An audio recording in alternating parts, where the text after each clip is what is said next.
धन्यवाद अध्यक्ष महोदय. थोडक्यात मांडा. हो अध्यक्ष महोदय. अध्यक्ष महोदय चालू तर करू दे की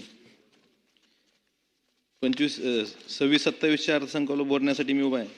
अध्यक्ष महोदय, अर्थसंकल्प दरवर्षी आपले अर्थमंत्री मांडतात. यावर्षी सन्माननीय मुख्यमंत्र्यांनी मांडलं आणि अध्यक्ष महोदय दरवर्षी अर्थसंकल्पात खूप मोठ्या मोठ्या घोषणा केल्या जातात. त्यात ज्या लोकप्रिय घोषणा असतात, लोकांना कानाला चांगल्या वाटल्या अशा घोषणा असतात. पण प्रत्यक्षात अध्यक्ष महोदय यात काय होतं? अध्यक्ष महोदय, जे आकडे अर्थसंकल्पात दाखवले जातात ते प्रत्यक्षात तेवढी जमा होती का? अध्यक्ष महोदय, महसुली जम्याच्या बाबतीत आपण मागच्या 3 वर्षाचा जर अभ्यास केला, 23-24 मध्ये सुधारित अंदाज होता महसुली जमेचा 4,86,000 कोटीचा. पण प्रत्यक्ष जमा किती झाले? प्रत्यक्ष 4,30,000 कोटी जमा झाली महसुली जमा. अध्यक्ष महोदय, 23-24 मध्ये जवळपास 56,000 कोटी रुपये कमी महसुली जमा झाली.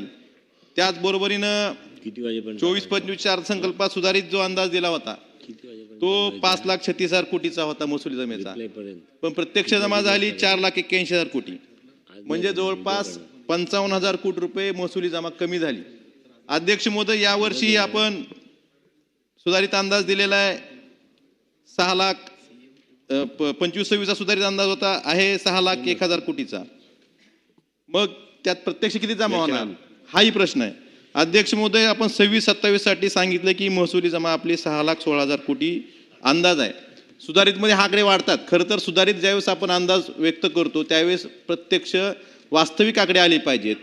पण जर सुधारित अंदाज व्यक्त करताना महसुली जमेच्या बाबतीत जर 50,000 कोटीच्या दरवर्षी फरक पडत असेल तर ही कुठेतरी आर्थिक आपण कुठेतरी आपली अर्थव्यवस्था धोक्यात आहे. आपण जो अंदाज सांगतोय आणि त्या अंदाजावर आपण खर्च सांगतो किंवा योजना जाहीर करतो, पण प्रत्यक्ष एका वर्षात जर 50,000 कोटीची महसुली जमा कमी होत असेल आणि आपला महसुली खर्च वाढत असेल तर हे आपल्यासाठी आपण डोळ्यात म्हणजे कुठंतरी आपण ह्याकडे लक्ष दिलं पाहिजे असं मला वाटतंय. अध्यक्ष महोदय, कुठलाही विकास आपण जर बघितलं की भांडवली खर्च महसुली खर्च जो आहे तो आपला बहुतांश कशावर होतो?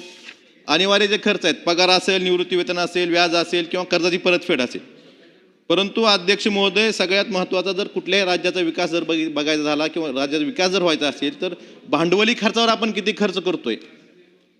ज्या दृष्टीनं पायाभूत सुविधा असतील किंवा ज्या बाकीच्या गोष्टी असतील त्यातून आपल्या राज्याचं उत्पन्न GSDP वाढू शकतो. या भांडवली खर्चावर आपण जर बघितलं 23-24 पासून 26-27 पर्यंत आपण 11-12% पुढे जात नाहीत. आपल्यापेक्षा उत्तर प्रदेश सारखं राज्य जे आपण तिथून बरेच लोक रोजगारासाठी महाराष्ट्रात येत होते ते राज्य जर 16% खर्च करू शकत असेल आणि आपण 11-12% पुढे जात नसेल तर आपण $5 ट्रिलियन ज्या अर्थव्यवस्थेत स्वप्न बघतोय ही स्वप्न कशी पूर्ण होणार? आपण जोपर्यंत भांडवली खर्चावर जास्त आपण तरतूद करत नाही किंवा भांडवली खर्च वाढवत नाहीत तोपर्यंत आपली अर्थव्यवस्था $5 ट्रिलियन जे आपण उद्दिष्ट राखलेलं आहे हे पूर्ण होणार नाही असं मला वाटतंय. अध्यक्ष महोदय, आपण भांडवली खर्चात सुद्धा सगळ्यात जास्त खर्च कशावर करतो? वाहतूक व्यवस्था, दळणवळणावर. पण कृषीवर किती करतो? कृषीवर अत्यल्प खर्च करतो. आपली ग्रामीण अर्थव्यवस्था ही कृषीवर अवलंबून अध्यक्ष महोदय. परंतु ही आपण कृषीवर जे खर्च कमी करतोय त्यातून कृषी अर्थव्यवस्था वाढवायचं.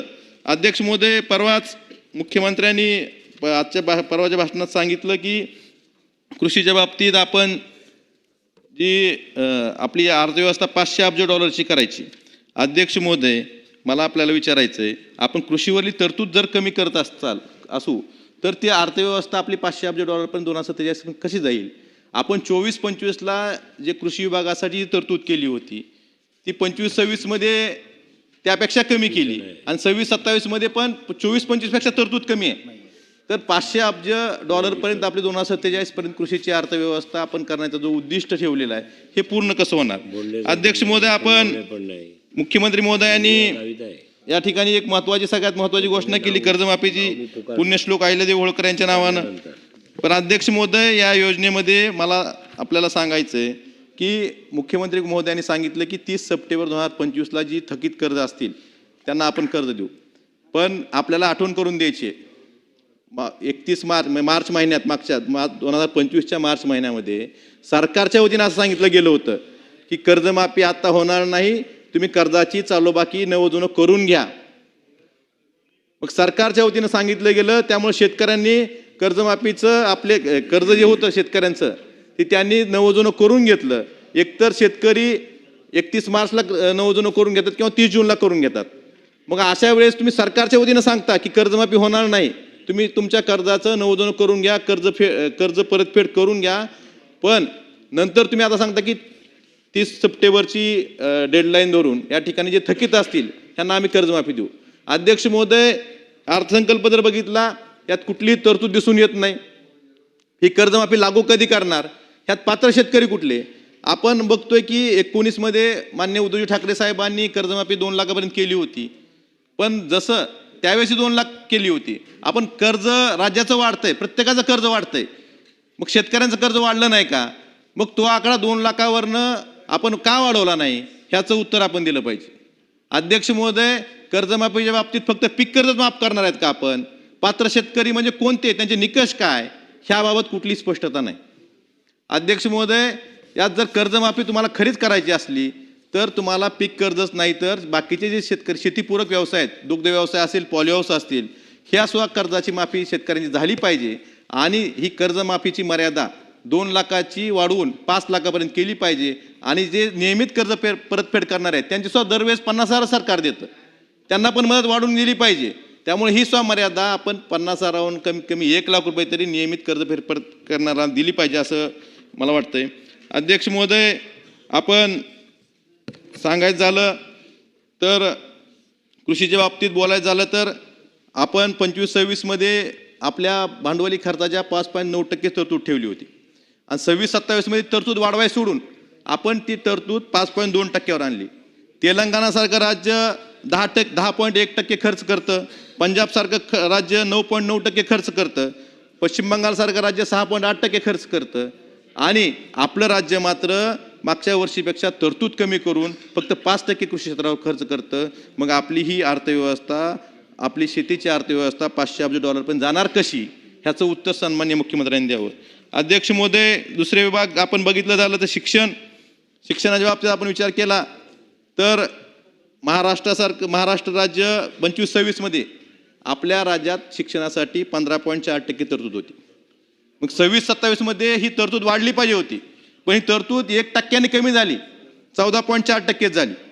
बिहारसारखं राज्य जे मागासलेलं राज्य आहे ते 21.60% खर्च हा शिक्षणावर करतं आणि आपण फक्त 14.4% खर्च करतो.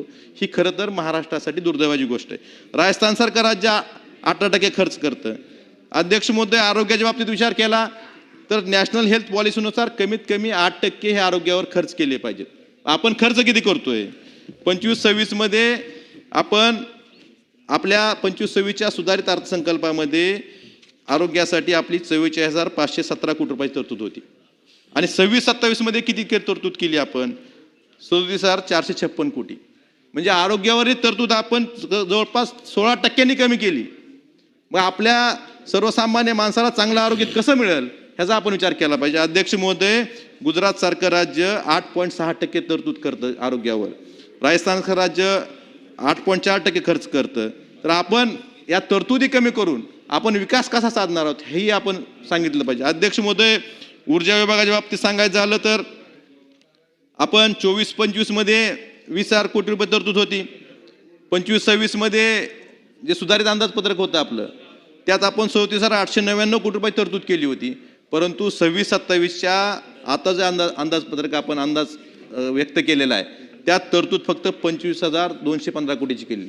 अध्यक्ष महोदय, ऊर्जा विभागासह आपण 33% आपली तरतूद कमी केलेली आहे. ही का केली? आपल्या ऊर्जा विभागाच्या सगळ्या गरजा पूर्ण झाल्यात का, हेही आपण सांगणं गरजेचं आहे. त्यामुळे आपण असंच आपण GSDP वाढवायचं म्हणतो, आपण $5 ट्रिलियन इकॉनॉमी करायचं म्हणतो, पण ह्या तरतुदी का कमी करतोय ह्याचंही उत्तर दिलं पाहिजे. अध्यक्ष महोदय, सगळ्यात महत्त्वाचं सर्वसामान्य माणसासाठी असतं समाज कल्याण आणि पोषण. अध्यक्ष महोदय, यासाठी आपण महाराष्ट्रासारखं राज्य 8.4% खर्च करतं आणि झारखंड सारखं राज्य त्या ठिकाणी 17% खर्च समाज कल्याण पोषणावर खर्च करतं. अध्यक्ष महोदय, मला आपल्याला एवढं सांगायचं आहे की आपण 25-26 मध्ये सुधारित जो अंदाज व्यक्त केला होता त्यात 81,015 कोटी रुपयाची तरतूद केली होती. परंतु 26-27 मध्ये आपण ती 34% कमी करून 53,430 कोटी रुपयाची तरतूद ठेवलेली आहे. त्यामुळे अध्यक्ष महोदय, आपण हे सर्वसामान्य माणसासाठी ज्या गोष्टी आहेत त्यासाठी आपण खूप तरतूद कमी करतोय आणि दुसऱ्या बाजूला आपण म्हणतोय की आपण एक शेवटचा मुद्दा घेतो. अध्यक्ष महोदय, कर्जाच्या बाबतीत जवळपास 11 लाख कोटी रुपयाचं कर्ज आपल्या राज्यावर आहे. आपण नेहमी सांगतो की 25% आपल्या GSDPच्या 25% आत हे कर्ज आहे. पण अध्यक्ष महोदय, आपली जी महामंडळ आहेत, आपली मेट्रो असेल, रस्ते विकास महामंडळ असतील, वेगवेगळी महामंडळ असतील, ह्यासाठी जी थकामी घेतो आपण, ती कर्ज ह्यात दाखवलेली नाही. जवळपास 1,80,757 कोटी रुपयाची कर्ज आहेत. अध्यक्ष महोदय, हे दोन्ही जर कर्ज एकत्र केली, कारण आपण बघतोय आपण जर थकामी जरी घेतली तरी आपण सहकर्जदार आहेत राज्य सरकार, ती महामंडळी आपल्याच मालकीची आहेत. त्यामुळं कर्ज आपण त्या आकडे कुठेतरी बाजूला लपवून आपण त्या कर्जापासून लांब जाऊ शकत नाहीत. असं जर विचार केला अध्यक्ष महोदय, तर आज आपल्यावर 12,83,411 कोटी रुपयाचं कर्ज आहे. मागच्या वर्षी धरलं, ह्या वर्षी थकामी 1 रुपया धरली नाही तरी 25-26ची थकामी धरली आणि या वर्षीचं 11 लाख कोटी कर्ज धरलं तर 12,83,000 कोटी रुपयाचं कर्ज महाराष्ट्रावर आहे. आणि ते एकूण टक्केवारीच्या जे 25%ची मर्यादा आहे त्याच्या आपण जवळपास 24% आसपास पोहोचलेले आहेत. म्हणजे आपण बॉर्डर लाईनला आहेत. धन्यवाद. तर अध्यक्ष महोदय, मला एवढंच सांगायचंय, ह्या ज्या आर्थिक आपण ज्या गोष्टी केलेल्या आहेत, ह्या अर्थसंकल्प फुगवून खोटे आकडे जे समोर आणून ह्या जर आपण स्वतःचीच फसवणूक करत असेल तर ह्याबाबत सुद्धा आपण विचार केला पाहिजे, असंच मला वाटतं. धन्यवाद अध्यक्ष महोदय. राजेंद्र गावित.